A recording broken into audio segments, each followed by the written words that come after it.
Welcome to the Tech Egg. Don't get scrambled. Enjoy the video. In this video, I will explain how to erase elements in Capcut. First, import your media into a new project.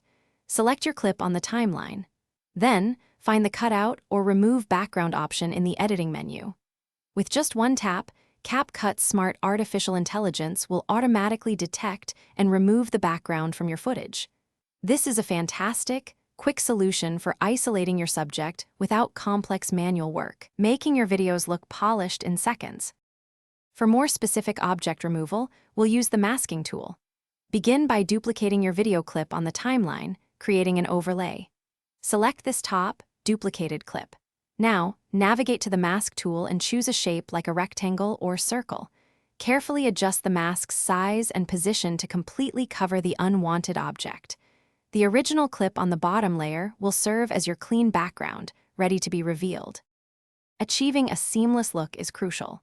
After positioning your mask, use the feather slider to soften its edges.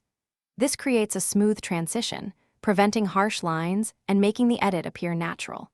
You can also use two fingers to precisely adjust the mask's position and size on screen.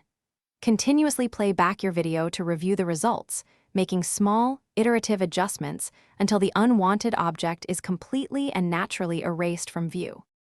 For videos shot with a green or blue screen, Capcut's chroma key feature is your best friend. Simply select the color picker, choose the screen color, and adjust the intensity to make it disappear. Remember, practice makes perfect.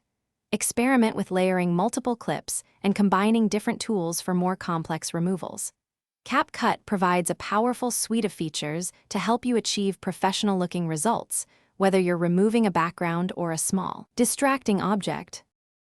Thanks for watching. Consider subscribing if I helped unscramble your problems.